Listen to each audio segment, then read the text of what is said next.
الحمدللہ وحدہ لا شریک لہ والصلاة والسلام علی من لا نبی بعد۔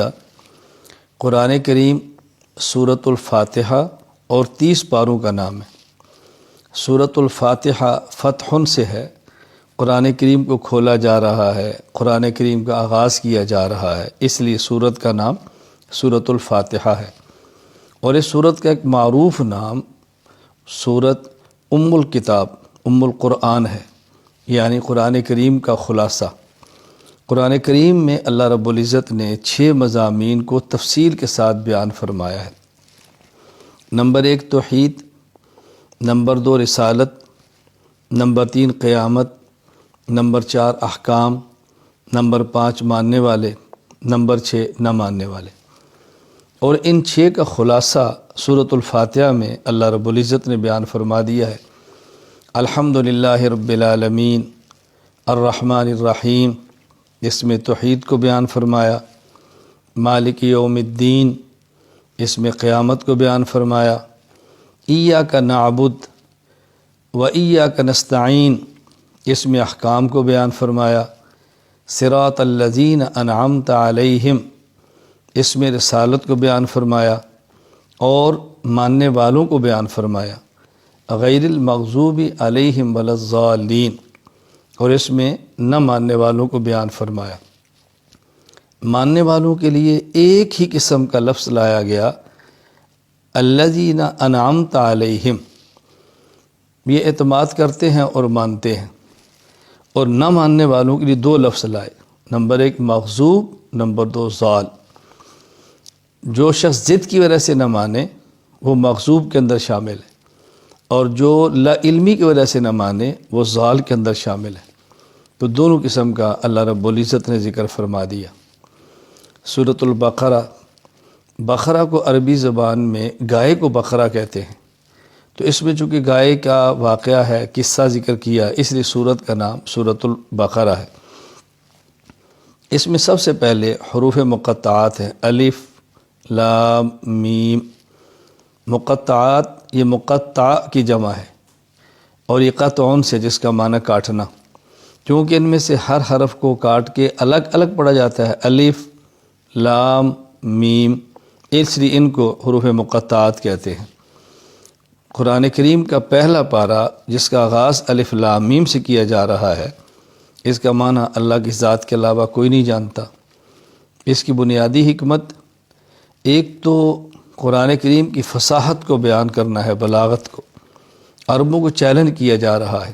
الف لام میم 3 حروف پر مشتمل چھوٹی سی آیت بن جاتی ہے، اور اس آیت کا مقابلہ 3 حروف پر جو مشتمل ایک لفظ ہے، اس کا بھی سارے عرب مل کر نہیں کر سکے۔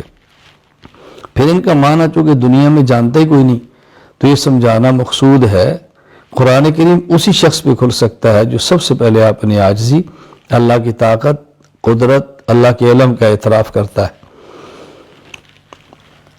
ایمان والوں کی چند ایک صفات کا ذکر فرمایا۔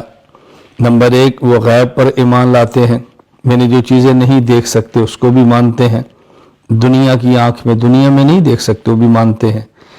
نماز کی پابندی کرتے ہیں، زکوٰۃ صدقات ادا کرتے ہیں، تمام آسمانی کتب پر ایمان لاتے ہیں، اور آخرت کی تصدیق کرتے ہیں اور یقین کرتے ہیں۔ اس کے بعد پھر منافقین کا ذکر فرمایا کہ منافقین کی اوصاف بیان فرمائے کہ منافق کی صفات کیا ہیں۔ دھوکہ دیتے ہیں، حسد ہے ان میں، کبر ہے، مکر و فریب ہے، حرص اور لالچ ہے، سفاہت اور بیوقوفی ہے، اللہ تعالیٰ کے احکام کا تمسخر اور مذاق ہے، زمین میں فتنہ فساد پھیلاتے ہیں، جہالت ضلالت ان کا مقدر ہے، شکوک و شبہات پھیلاتے ہیں، اہل ایمان کا مذاق اڑاتے ہیں۔ منافقین کی صفات کا ذکر کیا ہے۔ اس کے بعد پھر معروف واقعہ بنی اسرائیل میں جو گائے کا تھا وہ بیان کیا ہے۔ بنی اسرائیل میں شخص قتل ہو گیا، قاتل نہیں ملتا تھا، حضرت موسیٰ علیہ السلام سے درخواست کی کہ اللہ تعالیٰ سے دعا کریں کہ ہمیں قاتل کا پتہ بتا دیں۔ حکم آیا کہ تم ایک گائے ذبح کرو، اور ذبح شدہ گائے کے گوشت کا ٹکڑا مقتول کے جسم کے ساتھ لگاؤ، یہ زندہ ہو کر قاتل کا نام بتائے گا۔ چنانچہ ایسا ہی ہوا۔ اب اس میں ایک حکمت تو یہ ہے کہ قاتل کی نشاندہی ہو گئی، دوسری حکمت یہ ہے کہ ان میں سے بہت سے لوگ ایسے تھے جو موت کے بعد دوبارہ اٹھنا یعنی قیامت کے قائل نہیں تھے، تو ان کے سامنے دلیل قائم ہو گئی کہ اللہ تعالیٰ یوں مردوں کو زندہ فرما دیں گے، اٹھا دیں گے۔ اور یہ لوگ بچھڑا یعنی گائے کے بچے کی عبادت کرتے تھے، تو بتا دیا گیا بھی یہ تو دیکھو قتل ہو گیا ہے، ذبح ہو گیا ہے، تو ذبح ہونے والا، قتل ہونے والا، مرنے والا یہ معبود کیسے ہو سکتا ہے؟ تو چونکہ بچڑے کی عبادت کرتے تھے تو اس کا رد ہو گیا کہ جو ذبح ہو جاتا ہے، مر جاتا ہے، تو اس کی وہ معبود کیسے ہو سکتا ہے؟ تو اس بچڑے کے ساتھ جو عقیدت تھی، عبادت کا تعلق تو اس پر رد کیا۔ پھر اس میں حضرت آدم علیہ السلام کی خلافت کا ذکر فرمایا ہے۔ اللہ تعالیٰ نے سب سے پہلا شخص جو اپنا خلیفہ بنا کر دنیا میں بھیجا وہ حضرت آدم ہیں۔ آدم علیہ السلام کی خلافت کا بیان فرمایا، ملائکہ کے مکالمے اور گفتگو کا ذکر فرمایا، پھر یہود اور نصارہ کی عادات کو بیان کیا۔ ان کی عادات بد کیا ہیں؟ حق کو چھپا لیتے ہیں، خاتم النبی حضرت محمد صلی اللہ علیہ وسلم کی نبوت کا انکار کرتے ہیں۔ ان میں سے کئی لوگ بچڑے کی عبادت کر رہے ہیں، اور یہ لوگ نبی کے سمجھانے کے باوجود باز نہیں آئے اور تکبر کے ساتھ بستیوں میں داخل ہو رہے ہیں، حس کرتے ہیں، طمع کرتے ہیں، انبیاء کرام علیہ السلام کو ناحق قتل کرتے ہیں، اپنے ہاتھ کو بار بار توڑتے ہیں، قرآن کریم کا انکار کرتے ہیں اور آسمانی کتابوں میں تحریف کرتے ہیں۔ تو یہ چیزیں بیان فرمائیں۔ ان تمام چیزوں کے بیان کرنے کا مقصد کیا ہے کہ جو اچھے اوصاف ہیں مومنین کے اس کو ہم نے اختیار کرنا ہے، اور جو گندے اوصاف ہیں منافقین کے، یہود کے، نصارہ کے، اس سے ہم نے بچنا ہے۔ اچھی عادات کو اختیار کرنا ہے اور بری عادات سے ہم نے دور رہنا ہے۔ اس بارے کے آخر میں ابراہیم علیہ السلام کی ملت حنیفہ کا ذکر فرمایا کہ ابراہیم علیہ السلام حنیف تھے، باطل سے الگ تھے، حق کے ساتھ رہتے تھے۔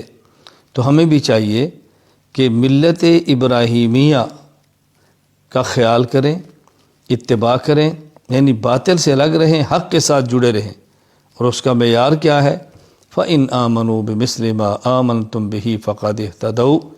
حضور اکرم صلی اللہ علیہ وسلم کی تیار کردہ جماعت صحابہ، اہل بیت رضی اللہ عنہم اجمعین، بس وہ ہمارے سامنے نمونہ ہیں۔ ان والے عقائد، ان والے اعمال اختیار کریں تو سمجھیں آپ نے حضرت ابراہیم کی ملت کو بھی پہچان لیا اور اختیار کر لیا۔ ان کو چھوڑ دیا تو سمجھے ملت ابراہیمی کو بھی چھوڑ دیا ہے۔ اللہ تعالی ہمیں اچھی عادات اختیار کرنے کی، اپنانے کی، اور بری عادات سے بچنے کی توفیق عطا فرمائے۔ وآخر دعوانا ان الحمد للہ رب العالمین۔